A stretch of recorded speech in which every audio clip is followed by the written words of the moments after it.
¿qué tal? Bienvenidos a una nueva edición de En el Círculo. Hoy vamos a platicar de un tema que va a ver que va usted a aprender mucho, que vamos a aprender mucho, yo con ustedes, de criptomonedas. Y suena raro, porque es raro, pero es un fenómeno importante en la economía mundial hoy.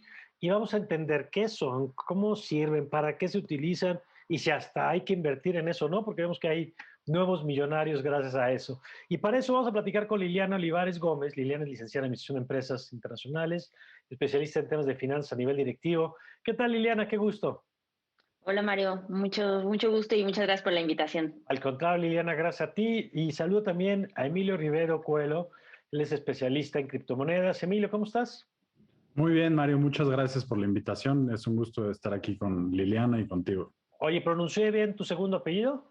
Está perfectamente bien pronunciado, Muy gracias. bien, muchas gracias, Emilio. A ver, bueno, empezamos, Liliana, y si este es un programa de criptomonedas, pues vamos a empezar por que nos expliquen qué diablos son las criptomonedas, porque escuchamos que el Bitcoin, que es quizá la más famosa de todas, pero hemos escuchado cada vez que hay más, y que lo que parecía una cosa ahí como de, hasta con cierta leyenda de que no se sabía ni quién lo había creado. Bueno, hoy resulta que es una cosa que vale una fortuna, que no es una moneda como la conocemos en un peso, un dólar, no es oro, no es... Entonces, ¿qué es una criptomoneda? Si nos puedes ayudar a empezar a entender este tema, por favor. Sí, está complejo, es sumamente nuevo, ¿no? Porque si lo vemos en la historia de la moneda, de lo que llevamos, las criptomonedas llevan acá desde el 2009, o sea, no llevamos nada en años y humanamente nos es complejo entender qué está pasando, pero está pasando y más rápido de lo que pensamos, ¿no? Entonces, siempre yo les explico de una manera muy sencilla porque hay que tener una mente. Aquí se completa como el economista, pero el financiero, pero el ingeniero, pero el Claro, tecnólogo. Todo claro, al claro. mismo tiempo crean este nuevo sistema, ¿no? Entonces, tienes que ser ya experto como en todas estas áreas, hasta de programación, para poder llegar al término exacto de qué es, y ahí ya me pierden, ¿no?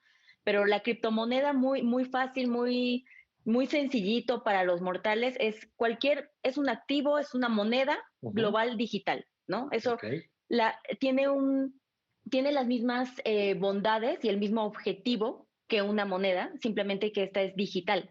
Y como tú dices, nace en una historia un poco controversial, ¿qué pasó? ¿No? ¿Quién será atrás? Es anónimo. Entonces, en el 2009, ¿no? Sale como este primer email con esta programación que desarrolla Satoshi Nakamoto, que no se revela su identidad hasta la fecha y yo creo que lo vamos a seguir viviendo así hasta que alguien ajá, diga yo fui. Y a partir de esto crea toda una programación en donde vive el Bitcoin en blockchain, ¿no? Que es decir, la plataforma que alberga, por así decirlo, como esta moneda y la opera. Y ok. a partir de eso, por supuesto, se van desarrollando muchas más criptomonedas que ya hablaremos, pero sí, en esencia, la criptomoneda es una moneda global digital encriptada y que puedes transaccionar desde cualquier lado en donde tú estés geográficamente. Eso no es una limitante, lo cual también eso es interesante, que Claro. hablaremos más allá de eso, ¿no? A ver, entonces vamos, Emilio, con esta primera aproximación que nos da Liliana, de entender que es una moneda como el dólar, como el euro, como el peso. Y luego dices digital, o sea, no existe materialmente, es global, entonces dice, pues está atada, digamos, a que puede aparecer en cualquier parte. Pero la pregunta que seguramente tú habrás escuchado mucho es, ¿por qué tiene valor? O sea, ¿qué respalda una moneda? Porque si yo tengo un dólar, pues sé que está respaldado por la Reserva de los Estados Unidos, y si tengo un peso, pues dice que el Banco de México lo emitió, y ya, ¿cómo lo respalda eso? Pues ya es otra discusión, ¿no? Que si antes era oro, o plata, o reservas, pero lo que sé es que hay una institución que me respalda y dice que ese dólar vale, pues porque alguien lo avala. En el caso de las criptomonedas, entiendo que el asunto no es que haya una institución, no hay un banco central que emite bitcoins o que emite cualquiera de estas monedas, sino que hay otra idea que es como lo único, ¿no? Cada moneda es única, rastreable, es un bien limitado, y por ahí va un poco la explicación de por qué tiene valor. Entonces, vamos agregándole capas a esto que ya decía Liliana de, es una moneda, es global y es digital. ¿Qué le agregarás tú para entender qué hace una criptomoneda diferente a las monedas con las que normalmente conocemos? Creo que es sensacional la pregunta. A veces es difícil, ¿no? Decir, oye, bueno, es un activo digital, pero estamos acostumbrados a lidiar con activos digitales en nuestra vida diaria. Cualquier persona que tenga una cuenta de banco tiene un activo digital. ¿En qué es diferente eso, esa criptomoneda, ese activo digital? Yo te diría que hay varios aspectos bien relevantes para entender las diferencias. El principal es que los libros contables son libros contables descentralizados. Y esa es una de las características más interesantes. No hay ninguna entidad central. En el caso de mi cuenta de banco, bueno, pues sería Banxico. En las criptomonedas no hay una entidad central que esté validando las transacciones que se operan en esta red. Ahora, si a eso le agregamos que el método de pago de la red es la criptomoneda, bueno, pues entonces, ¿por qué funciona como un medio de intercambio?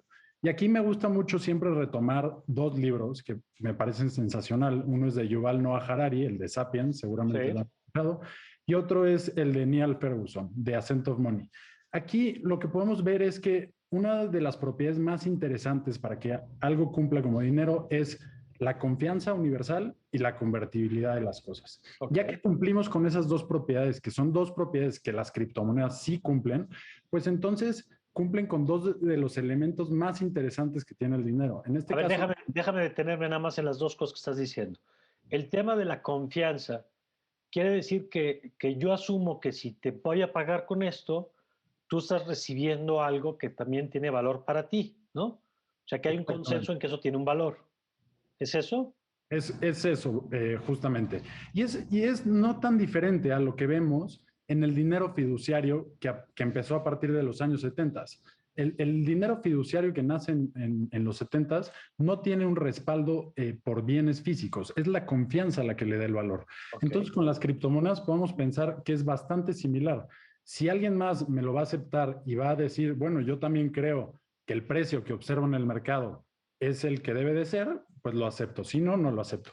Y así es como podemos generar un mercado de intercambio en esta economía digital descentralizada. Y dijiste la otra era convertibilidad. Correcto. ¿Eso significa que yo puedo pasar esa moneda a otras monedas? ¿O qué quiere decir eso? Correcto, que podamos convertir esa criptomoneda en otras cosas. En este caso, a veces queremos comprar bienes, a veces queremos comprar, podrían ser pesos mexicanos, y existe una manera de generar esos intercambios. Y esa es una de las propiedades que sin ella sería prácticamente inconsiderable, ¿no? Como forma de dinero. Ahora, sin entrar en demasiado detalle, porque bien dice Liliana que no se trata de llegar al nivel del ingeniero y el experto en sistemas, pero entiendo que una de las características de estas monedas, Emilio, y ahorita regresamos con Liliana, pero es el tema de que sea rastreable de tal manera que no sé si lo voy a decir bien o voy a decir una barbaridad, y ustedes me corregirán, por favor, pero de tal manera que cada operación es justamente, se puede saber de dónde pasó, o si tú ya me pagaste o no me has pagado, queda claro, y queda claro que ahora la tengo yo y no la tienes tú, porque eso nos rompe un poco la cabeza a los que estamos acostumbrados a que en lo digital, si yo te comparto un archivo, yo no dejo de tener ese archivo. Si yo te mando una foto, yo sigo teniendo la foto y tú tienes la foto. En el caso de las criptomonedas, entiendo, ya no es así. Es totalmente correcto lo que dices, Mario. Y es justamente porque la gran genialidad que tuvo esta invención de Satoshi Nakamoto en 2009 fue resolver el problema de doble pago. ¿Por qué es tan sencillo enviar un correo electrónico, pero es tan difícil mandar dinero a través de fronteras, ¿no? Porque hay un problema al que nos enfrentamos. Es que cuando tú tienes un correo electrónico y yo tengo un correo electrónico, no pasa nada. Lo mismo con el ejemplo que dabas de la foto. No pasa nada si tenemos dos fotos. Ahora, ¿qué sucede cuando empezamos a hablar de valor?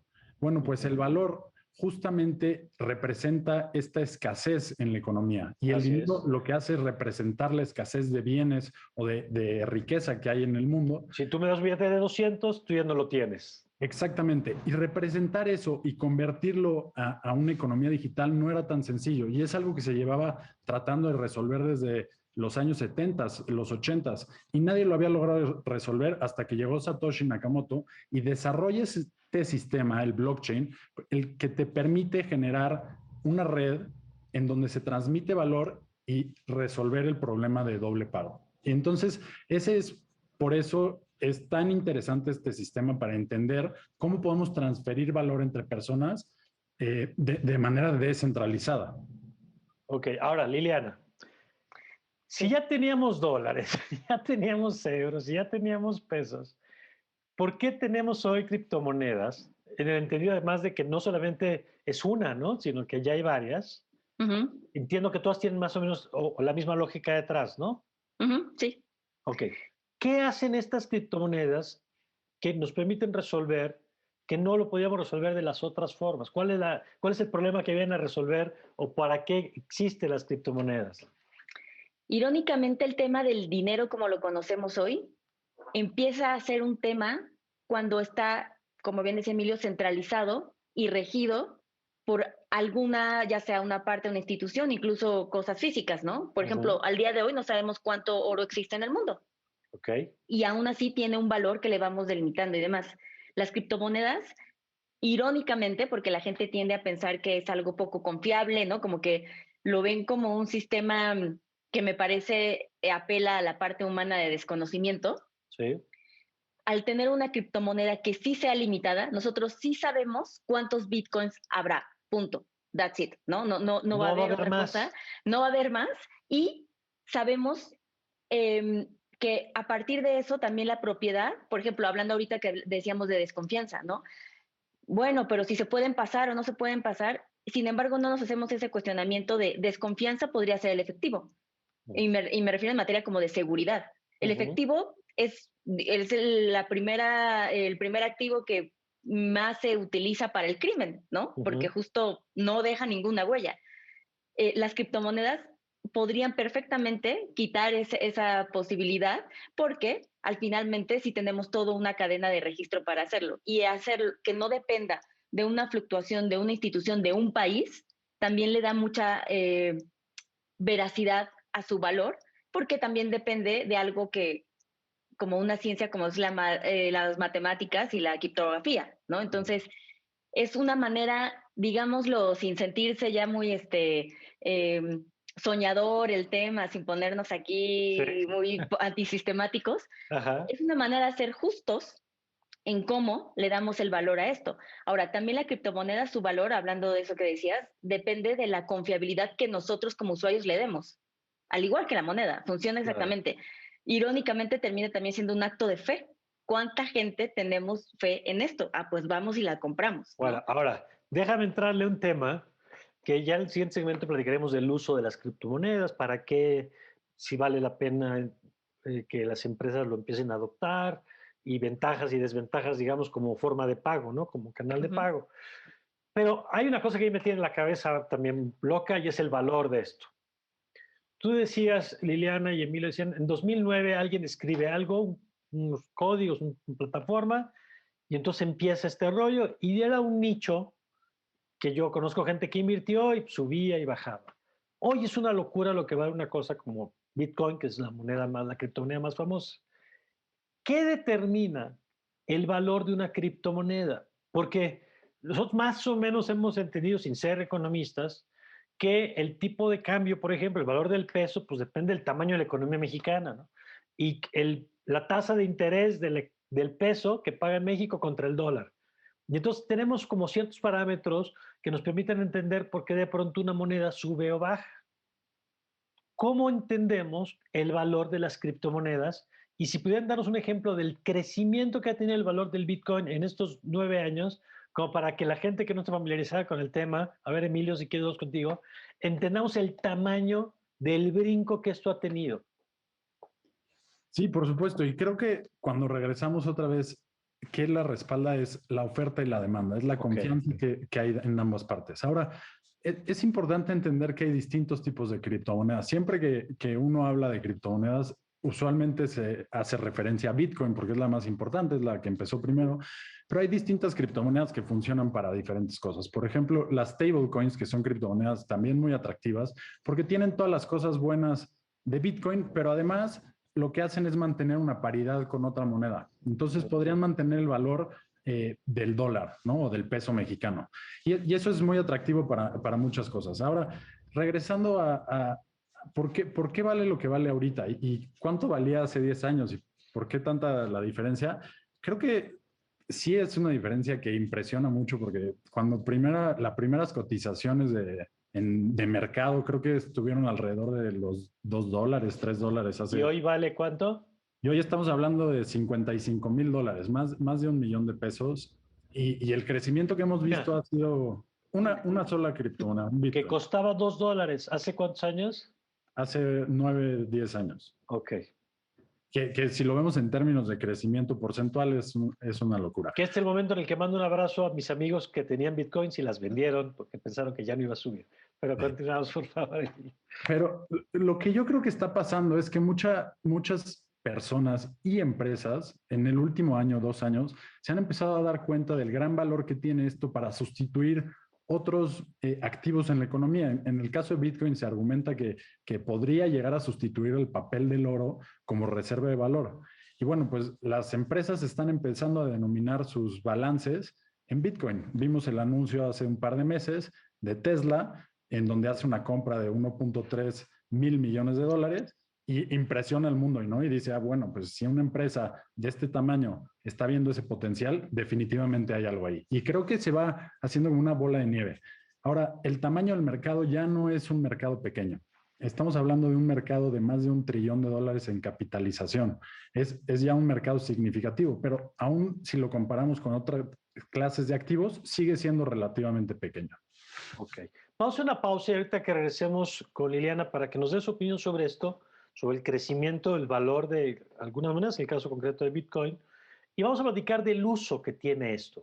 Es decir, más allá de ser una fuente de especulación, que para algunos puede serlo, ¿en qué usos estamos viendo que se está empezando a aplicar y hacia dónde van? Si les parece, eso nos lo cuentan regresando de esta pausa. Vamos a un corte y enseguida regresamos. Esto es En el Círculo.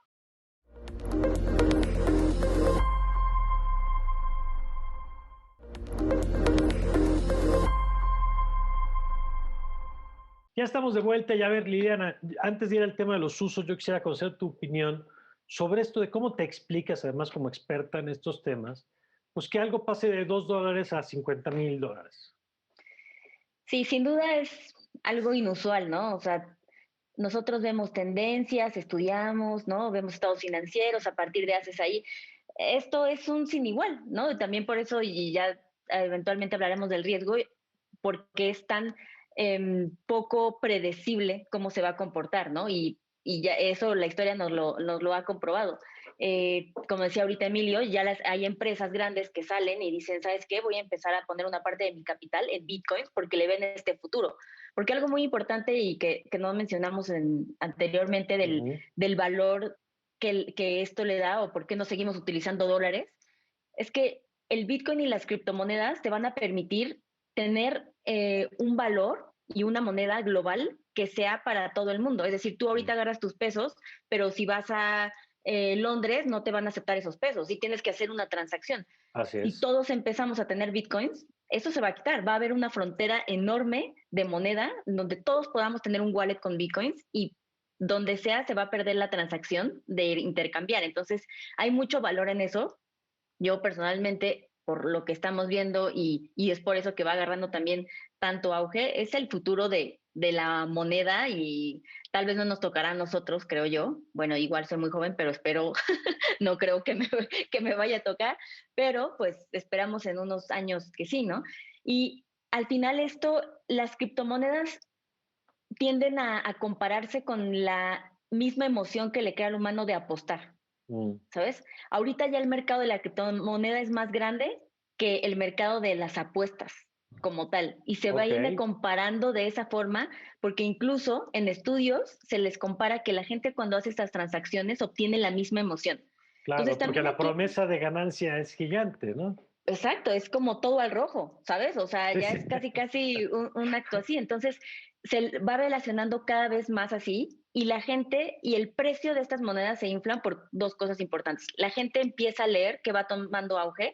Las criptomonedas tienen un excelente PR, ¿sabes? O sea, se va manejando, claro. Es algo atractivo, ¿no? O sea, apela mucho a Gen Z, millennials. Todo el mundo quiere saber qué está pasando. Obviamente es algo que está creciendo en nuestra época, por lo tanto lo sienten mucho más cercanos a entenderlos. Y hasta el aura antisistema que apuntabas hace rato, ¿no? Exacto, y la gente tiende a decir como el FOMO, ¿no? O sea, fear of missing out. Entonces van y compran porque quieren ser parte. Y esto empieza a afectar la economía de todos los que estamos con nuestras criptomonedas. Y luego tienes a gente que también pasa mucho en la bolsa, también esto no es algo nuevo y no es eso, esa parte volátil de las criptomonedas no nada más es de las criptomonedas, también pasa en la bolsa, ¿no? Pero tienes a alguien sumamente influyente con una empresa, ¿no? Tienes a un Elon Musk que dice, oigan, by the way, voy a poner millones y millones de dólares. Y va para allá un montón. Y va para arriba, ¿no? Y puede ser de la misma forma hacia abajo. Eso es algo que tenemos que entender. Ahora, ¿no? con esto que apunta Liliana, a ver, Emilio, tú ahorita ponías un ejemplo de otro tipo de criptomonedas, que si nos puedes contar un poquito más. Porque yo entiendo que el riesgo siempre con este tipo de cosas está, ahorita lo decía Liliana, perfecto, el tema de la especulación, ¿no? La promesa de ganancias prontas, está la fiebre del oro y está la fiebre del Bitcoin y en las dos en la burbuja del Internet y lo hemos visto una y otra vez. Sin embargo, lo que ustedes están planteando es que más allá del tren del momento, sí resuelve algunas cosas que de otra manera no estaban atendidas, ¿no? Como esto de la portabilidad o lo que se leían ahorita de una moneda universal o el tema de lo trazable, digamos, el rastro que decías ahora. ¿Qué usos estás viendo que ya tiene el día de hoy, más allá de ser una fuente de recursos de especulación, digamos, de ganancias? Buenísima pregunta. Y justamente hay un tema muy interesante que nosotros empezamos a observar el año pasado y nos emocionó muchísimo. ¿Por qué? Porque fue uno de los primeros casos de uso que empezamos a ver que realmente estaba teniendo un impacto en la vida de las personas. El año pasado empezamos a realizar operaciones de remesas con jugadores tradicionales que lo que estaban haciendo es, en lugar de utilizar los rieles de pagos de los sistemas financieros tradicionales, empezaron a usar las criptomonedas de Bitso como riel de pago. Y esto lo que permitió es disminuir los costos en envíos de dinero transfronterizos.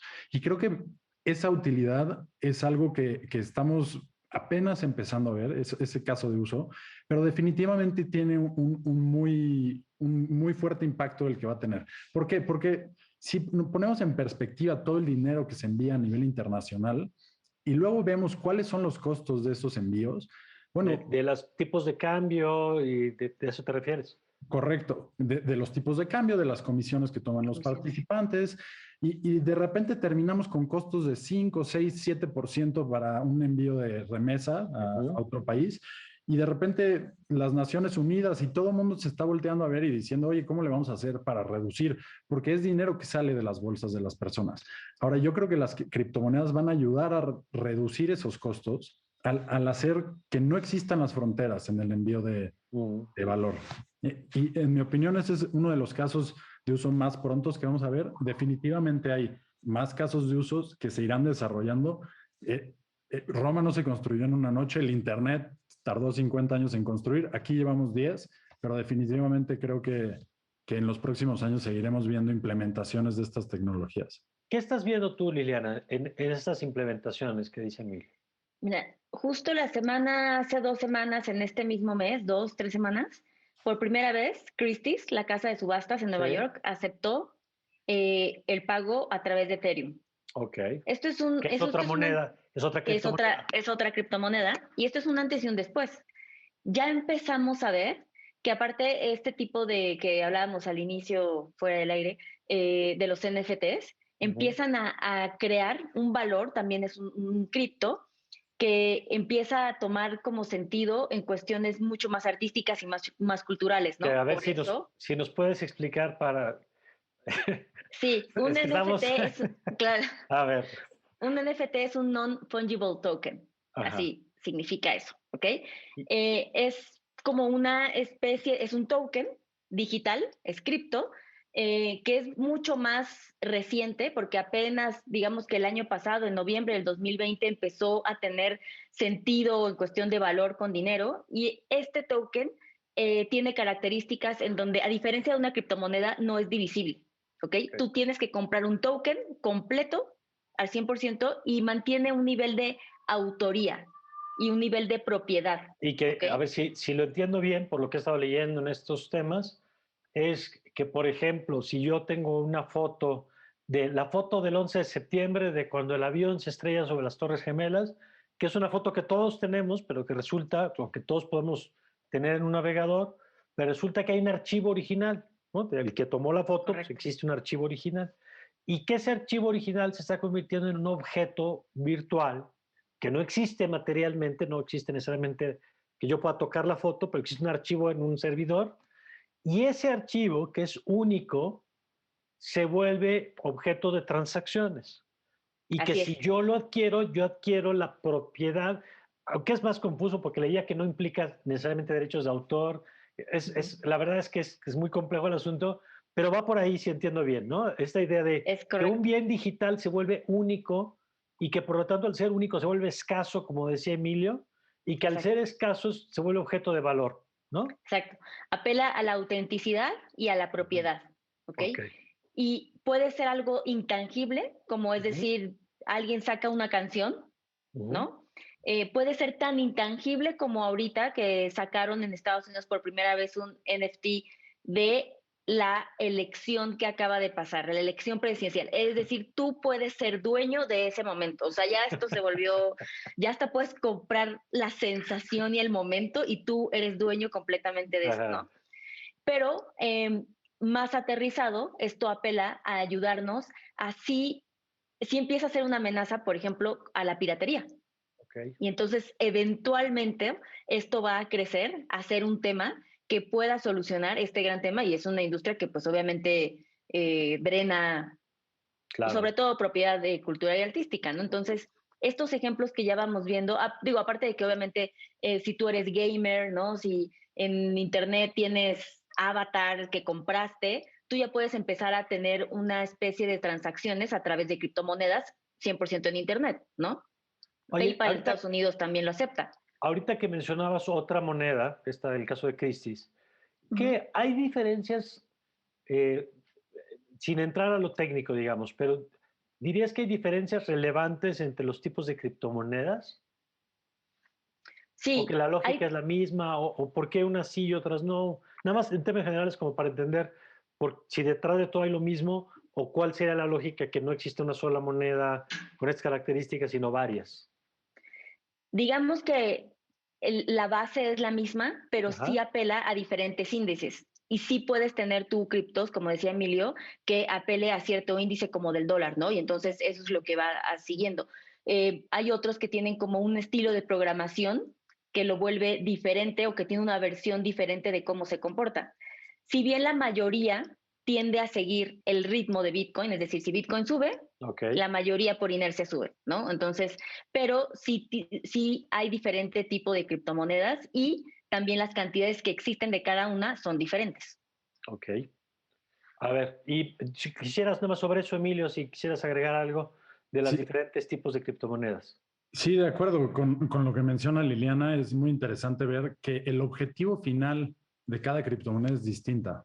Y ahí es donde vienen las diferencias. Por ejemplo, la red de Ethereum que mencionaba Liliana está construida para desarrollar aplicaciones arriba de ella y hacer contratos inteligentes y una variedad de cosas adicionales que otras criptomonedas no tienen. Y me gustaría complementar nada más lo que mencionaba Liliana de los NFTs. Que una vez que vemos el valor que tiene eso para el arte, que tiene el valor de eso para la música, también podemos ver el valor que tiene para otras cosas con las que batallamos en nuestra vida diaria, como podrían ser los registros de propiedad, como podrían ser N mil cosas que nos podemos imaginar que podríamos llegar a resolver con el uso de esto de criptomonedas. Y lo podría resolver porque es una manera segura de actualizar o compartir información verificable. Esa es la lógica, digamos, que por eso pueden terminar por todo lo que tiene que ver con registros o que puede ser una tecnología que termine resolviendo. Correcto, lo que mencionas es correcto.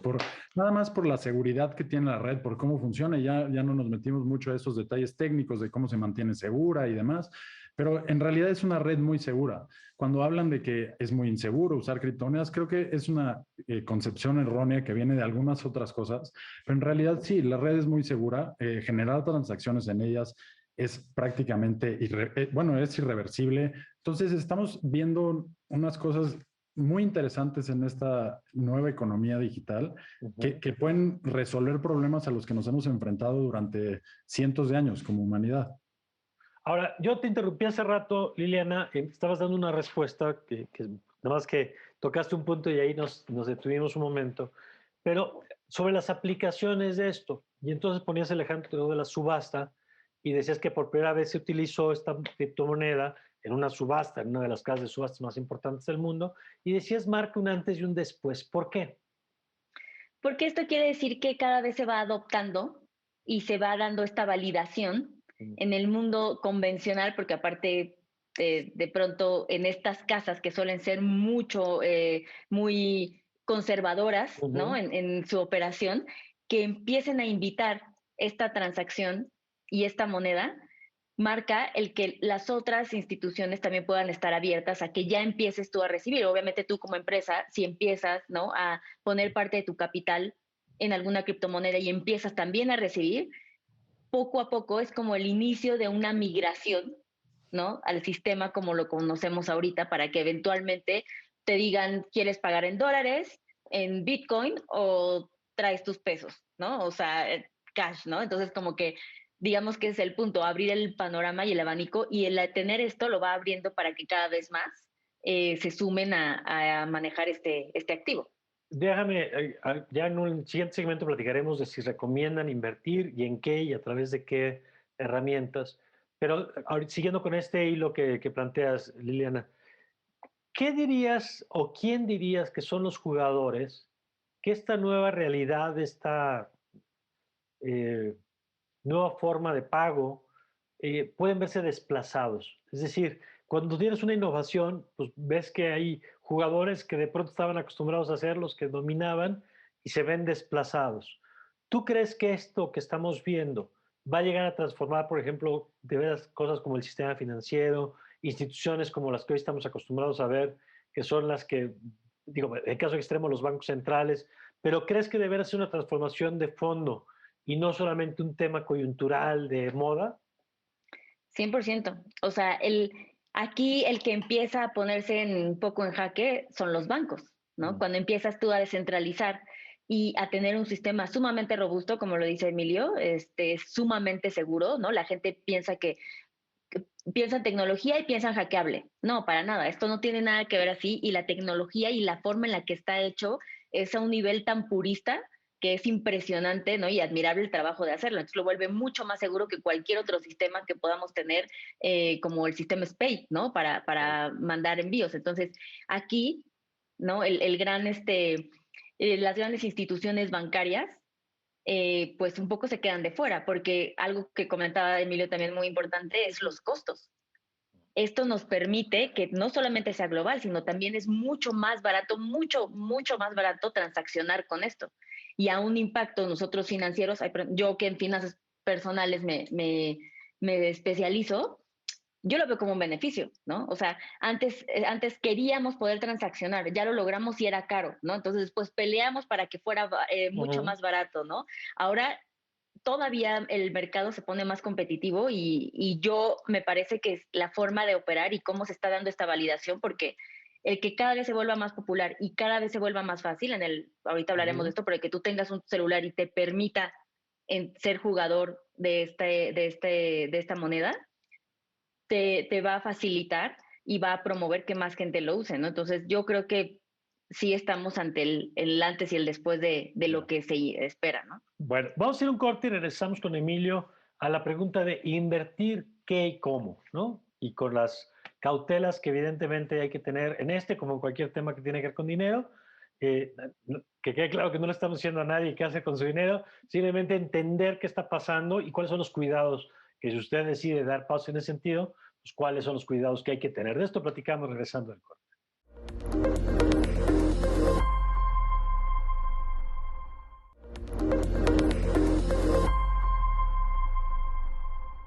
Bueno, estamos de vuelta, Emilio, y lo platicamos ahorita en el corte, que siempre es delicado esto de debo invertir o no debo invertir, porque al final, pues cada quien es responsable de las decisiones que toma.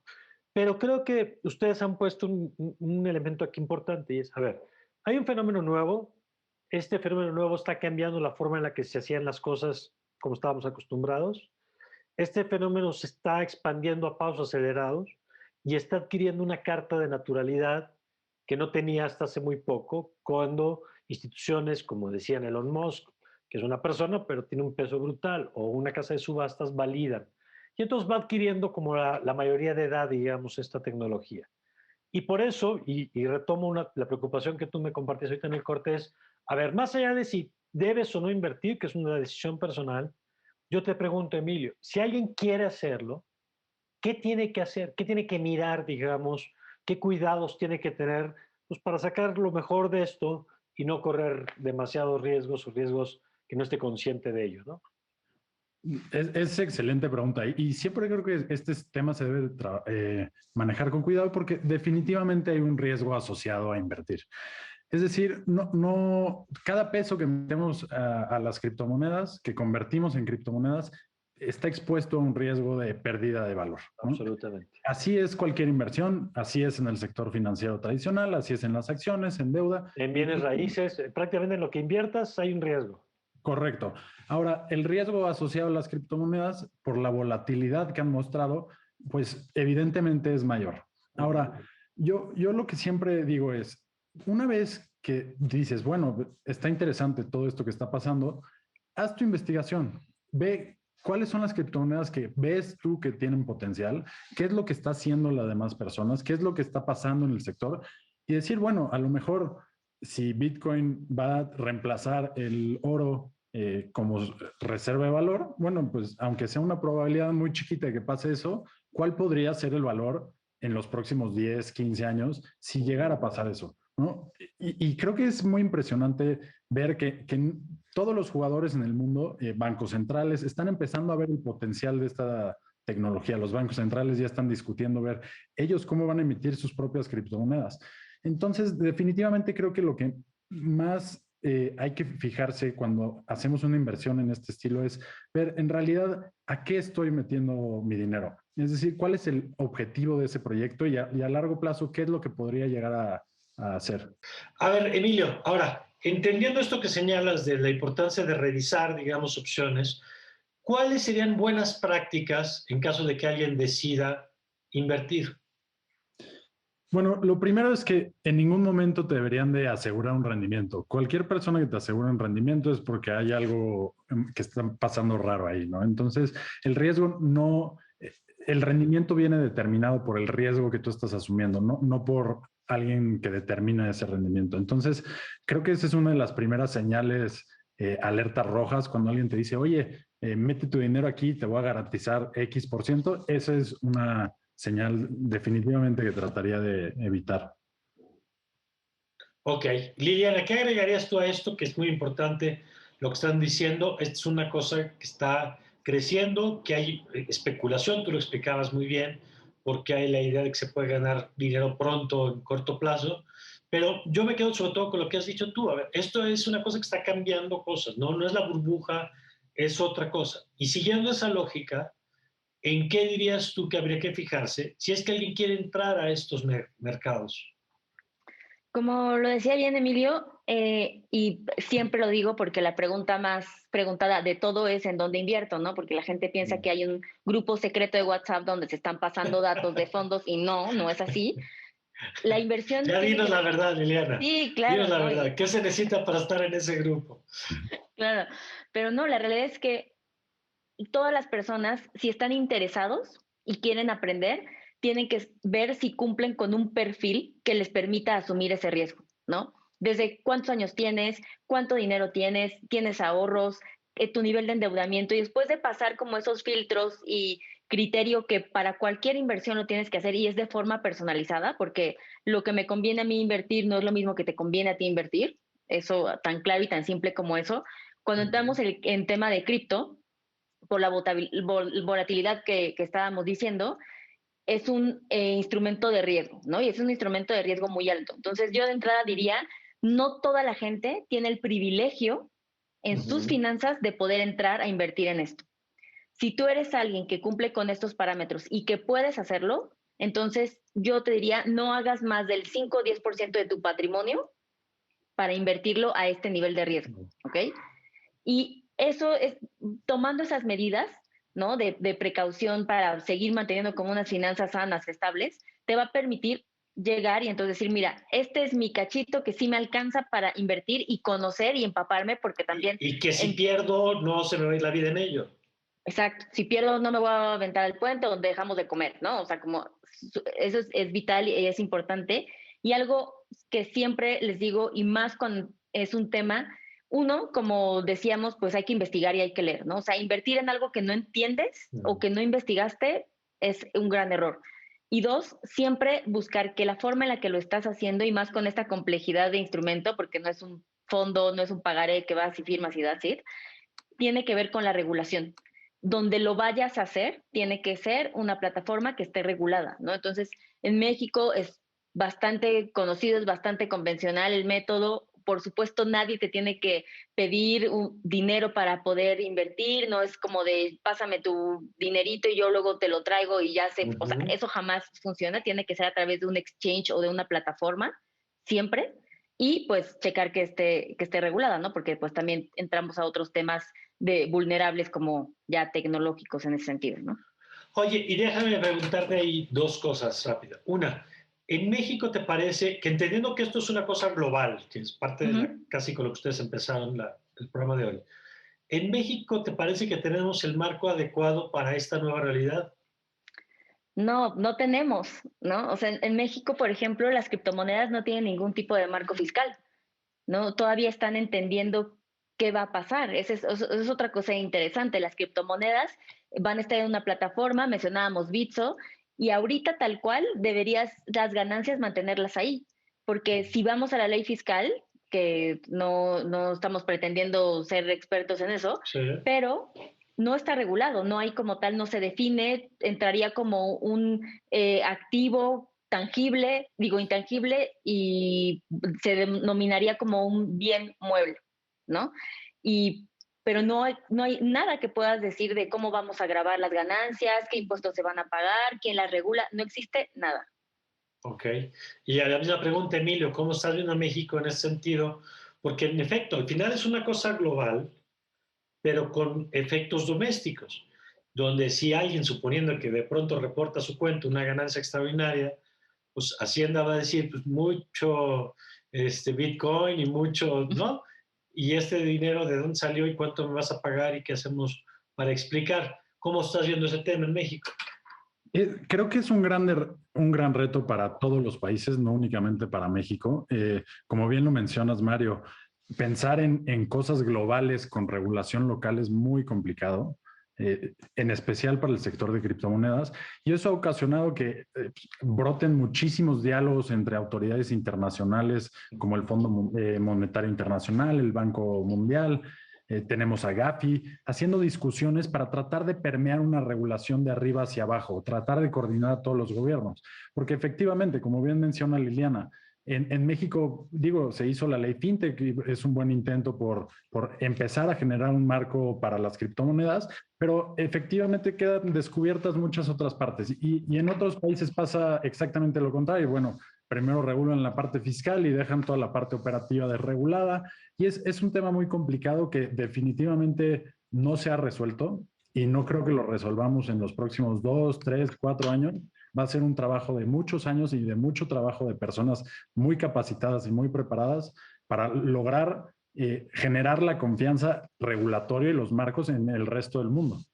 Ahora, yo quisiera agregar, ya casi para terminar, Liliana, un tema, y es, ahorita les hacía yo la pregunta en el ámbito individual, ¿no? Y me parece además, y celebro la prudencia de los dos en sus respuestas, porque si bien nos han hablado de las bondades de esto, también nos están diciendo, cuidado, nada más vete con cautela, ¿no?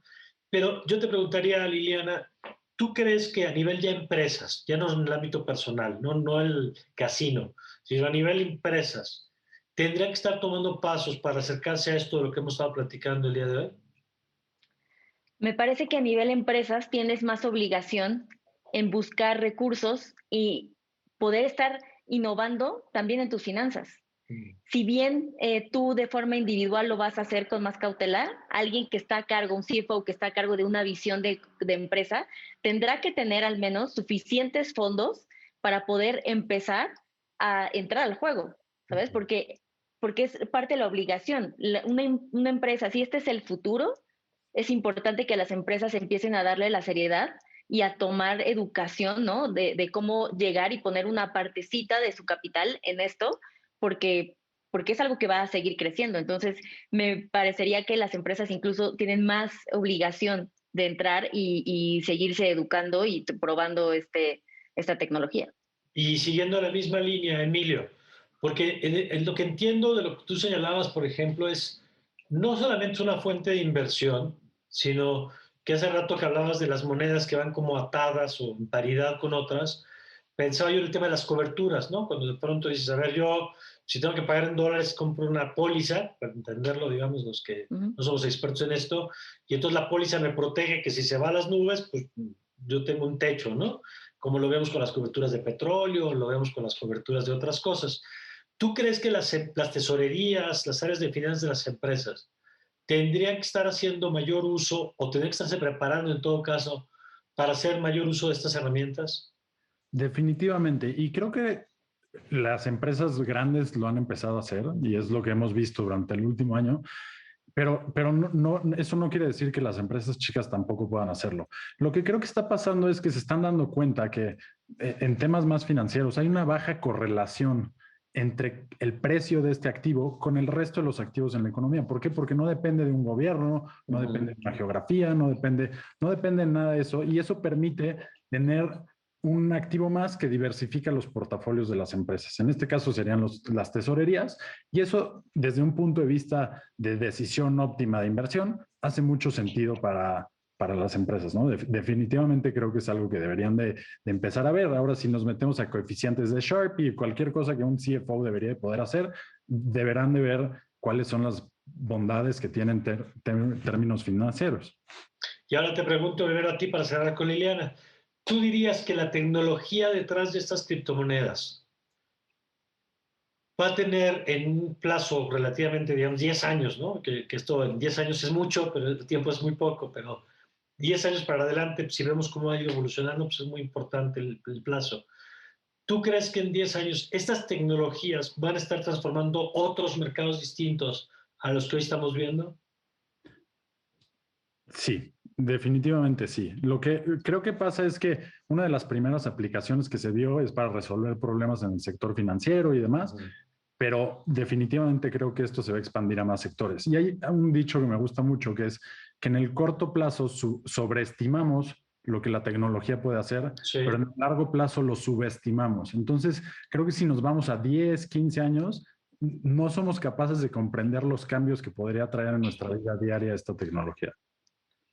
Que eso es importante, porque en efecto hay unas que hemos visto, simplemente lo comparo en la categoría como de innovaciones tecnológicas, ¿no? El Internet de las cosas, ahí viene y no pasa mucho, ahí viene la realidad aumentada y la realidad virtual, el casquito, pero de pronto, como tú bien decías hace rato, pues evidentemente Internet ha transformado la manera, hoy no entenderíamos este programa o el teletrabajo o la educación a distancia, si no es por la transformación que ha tenido el mundo en los últimos 25 años, ¿no? En materia de esto, como muchas otras operaciones que hoy son cotidianas y que antes pues, nos parecían ciencia ficción o simplemente no las veíamos. Y yo quisiera cerrar con esa misma reflexión, Liliana. Si tú estás viendo que esto que hoy tenemos, pues va a terminar transformando muchas cosas de las que hoy estábamos acostumbrados a hacer de cierta manera. Claro, 100%. Simplemente el año pasado a hoy ya tenemos hallazgos de cómo se ha ido adaptando y cómo se ha ido evolucionando y qué otras aplicaciones le vamos encontrando que no nos hubiéramos imaginado hace 2 años, cuando ya existían de todos modos per se las criptomonedas, ¿no? Sí. Entonces, creo que el gran reto, pero también la gran sorpresa es ver cómo vamos a ir modificando y qué beneficios va adaptando, porque la tecnología está, ¿no? Es nuestra labor ver las aplicaciones que le vamos a dar para seguir mejorando nuestra calidad de vida, ¿no? Y sin duda me parece que va a seguir sorprendiéndonos. Pues muy interesante el tema. Yo les agradezco mucho a los dos que nos han ayudado a entender mejor. Es complejo, es técnico, pero ustedes lo han hecho accesible para quienes no somos especialistas en estas cosas. Y sobre todo entendemos que algo grande está pasando, que va a tener consecuencias ya, que tiene consecuencias hoy, que hay que tener cautela para no dejarnos llevar por el canto de las sirenas de los rendimientos de corto plazo, porque ya nos dijo Liliana que dejemos de buscar el grupo de WhatsApp, porque de todos modos no existe. Pero lo que sí es que algo se está moviendo, que la tecnología hay veces que tarda en madurar, pero cuando madura y llega a su punto hace grandes transformaciones, como las que ya estamos empezando a ver en este campo. Y Liliana Olivares, muchas gracias por haber estado con nosotros. Muchas gracias a ti, Mario. También Emilio. Gracias, Emilio. Muchas gracias. Un gusto estar aquí, Mario y Liliana. Gracias a los dos y gracias a usted por habernos acompañado en esta nueva edición de En el Círculo. Yo le invito a que continúe con nuestra programación aquí en Justicia TV y me despido, no sin antes desearle, como siempre, que tenga usted un magnífico día.